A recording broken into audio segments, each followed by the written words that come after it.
For most of their childhood, the path seems clear. The clothes are plain. The rules are known. The world is small, familiar, and deeply connected to faith. And then, almost all at once, that world opens. At around 16, many Amish teenagers step into one of the most unusual stages of youth in America. They are still part of a traditional community built on humility, discipline, and separation from modern society. But now they are also close enough to the outside world to touch it, test it, and sometimes be pulled by it. This is the story of why Amish teenagers live between two worlds. Not because they are confused, not because their culture is frozen in time, but because Amish life is built around a decision that cannot be made for them. In Amish tradition, church membership is supposed to be a voluntary adult commitment, and that changes everything about the teenage years. To outsiders, this period is often reduced to a single word, rumspringa. It is usually imagined as a dramatic rebellion, a wild break from tradition, a brief taste of freedom before a strict adult life begins. But the reality is far more layered than that. Not all Amish communities practice rumspringa in the same way. Not all teenagers use it to push boundaries. And for many, it is less about partying than about friendship, courtship, work, identity, and a slow, serious question. Do I choose this life for myself? That is what makes Amish adolescence so fascinating. These teenagers are not simply standing between childhood and adulthood. They are standing between community and individuality, between inherited tradition and personal choice, between a horse and buggy world and a modern economy that surrounds them on every side. To understand that tension, you have to begin with the Amish world itself. The Amish are a Christian Anabaptist people whose roots go back to Europe and to a religious tradition that places enormous importance on adult baptism, humility, simplicity, and a life set apart from the wider culture. Their communities are diverse, with different church districts and affiliations enforcing different levels of strictness, but many share common practices. Plain dress, worship in homes, horse and buggy travel for local transportation, formal schooling that usually ends after 8th grade, and strong caution toward technologies that might weaken family and community bonds. Today, the Amish population in North America is over 400,000 and continues to grow, which means this is not a disappearing culture. It is a living one, raising a large new generation every year. Encyclopedia Britannica groups daytown.edu groups daytown.edu. And that next generation grows up fast.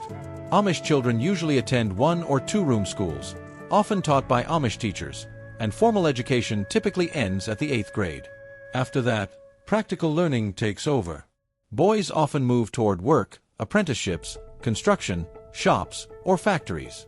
Girls often take on domestic responsibilities, caregiving, food preparation, or help with family businesses. By the time Amish teenagers reach 16, many are already contributing to adult life in a meaningful way. They are not treated like children for very long. But that early transition creates a unique kind of pressure. In mainstream society, adolescence is often stretched out. High school, college, social media, and consumer culture all create a long runway before adulthood. In Amish communities, that runway is shorter. Formal schooling ends earlier. Work begins earlier. Marriage and church commitment can come earlier too. So the teenage years become a bridge. And because Amish people do not baptize infants into church membership, that bridge is not just social. It is spiritual. The Amish believe that joining the church has to be chosen as an adult, not imposed in childhood. That single belief explains a lot. It explains why Amish teenagers are given a measure of freedom before baptism. It explains why the late teen years carry such emotional weight. And it explains why they seem to live between two worlds long before they ever decide which world will fully claim them. At about 16, in many Amish communities, youth begin a period known as rumspringa, a Pennsylvania Dutch term often translated as running around. But the phrase can be misleading. It does not always mean rebellion, and it does not look the same everywhere. In many cases, it simply means that young people begin socializing more independently on weekends, spending time with peers, attending youth gatherings, singing events, and supervised hangouts, and entering a world of courtship and growing independence. For many boys, this is also when they get their own buggy and begin moving more freely through the wider youth network. And this is where the stereotype begins to fall apart. Popular culture has often turned rumspringa into a spectacle, as if every Amish teenager suddenly disappears into a storm of partying, drinking, and chaos. But scholars and Amish sources repeatedly warn against that oversimplification. Some young people do experiment with drinking, smoking, drugs, or relationships outside church expectations. Those things do happen. But the image of constant wild behavior is a sensationalized exception, not the full story.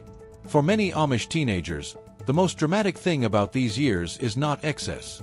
It is exposure. They begin to see more, meet more people, work in mixed environments, and feel the pull of lives organized by very different values.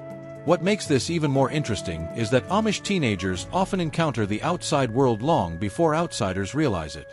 Many Amish families no longer survive through farming alone. A significant number of Amish adults and teenagers work in construction, retail, small businesses, or factories owned by non-Amish employers. That means Amish youth may spend part of their day in settings shaped by speed, competition, fashion, money, and productivity rather than by the slower rhythms of home and church. In the PBS documentary The Amish, one young man describes factory work as a high-pressure environment where what matters most is whether you can work fast and keep up. That experience can be eye-opening. It can also be disorienting. So when people say Amish teenagers live between two worlds, they are not talking only about rules versus freedom. They are talking about something deeper.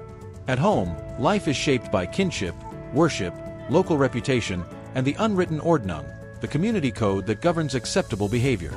Outside, life may be shaped by wages, status, convenience, entertainment, mobility, and personal ambition.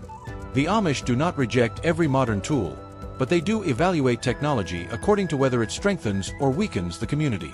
Cars, for example, are widely seen as dangerous not just because they are modern, but because they allow people to drift too far, too easily, from home.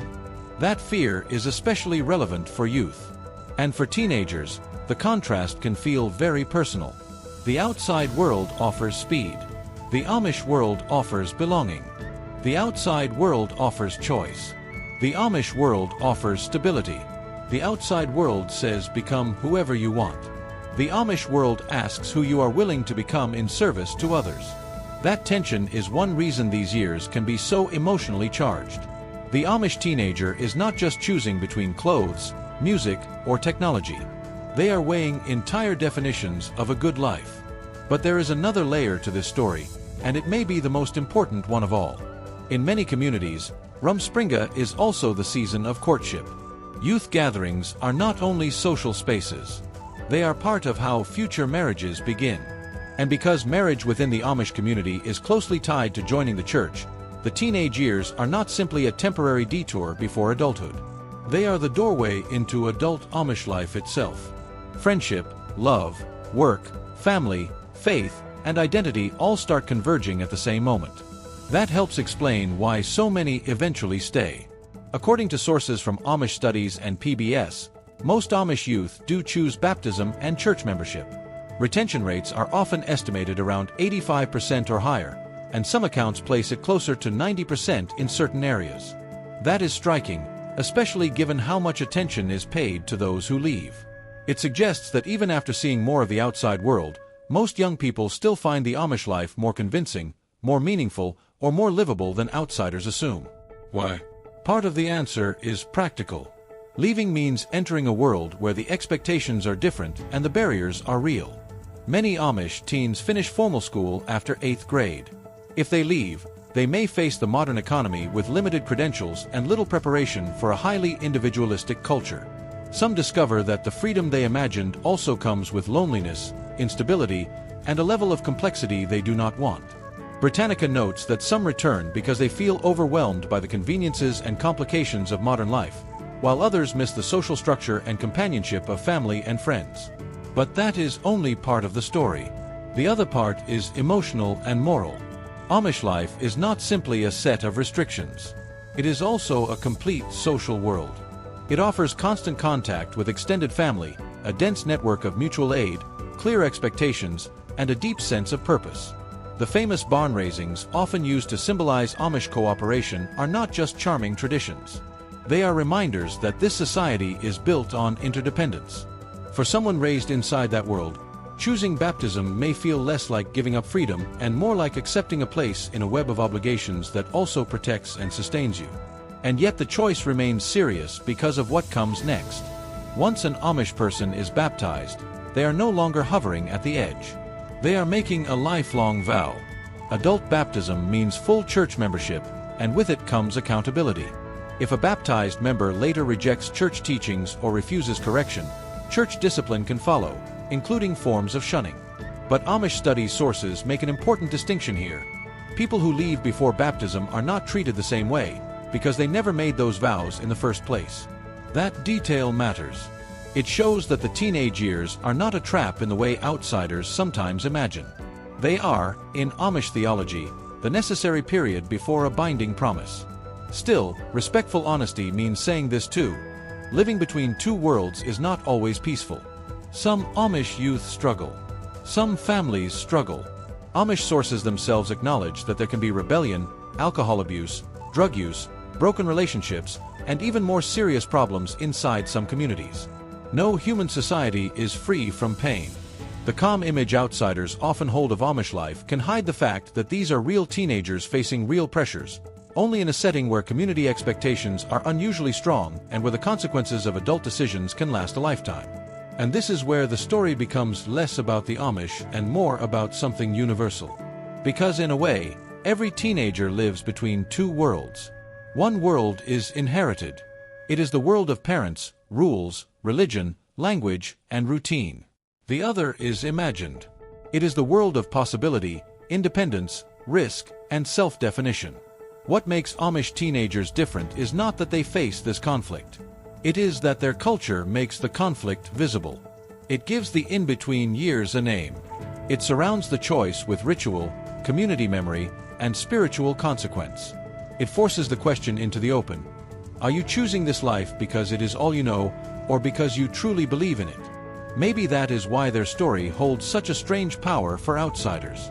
We live in a world that celebrates unlimited choice, but many people are exhausted by it. The Amish story offers a mirror image of that modern condition. Their teenagers are allowed a glimpse of the wider world, but the question waiting for them is not how much they can consume or how far they can roam.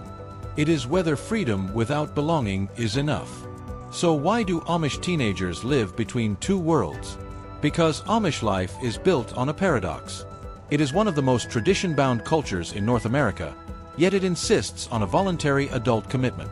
It raises children inside a thick web of custom, faith, and family, then asks them, at the edge of adulthood, to decide whether that world will truly become their own. In that fragile space between obedience and choice, Amish teenagers encounter two futures at once. One is the world they inherited. The other is the world surrounding them. And for a few years, they walk between both. Groups.etown.edu Groups.etown.edu Encyclopedia Britannica. For most, the journey ends not in escape, but in return. Not because the outside world was invisible to them, but because they saw it, measured it, and still chose the slower road home. And whether you find that inspiring, difficult, or deeply complicated, it reveals something powerful about identity itself. The most meaningful traditions are not the ones people never question. They are the ones people are free to leave and still choose to keep.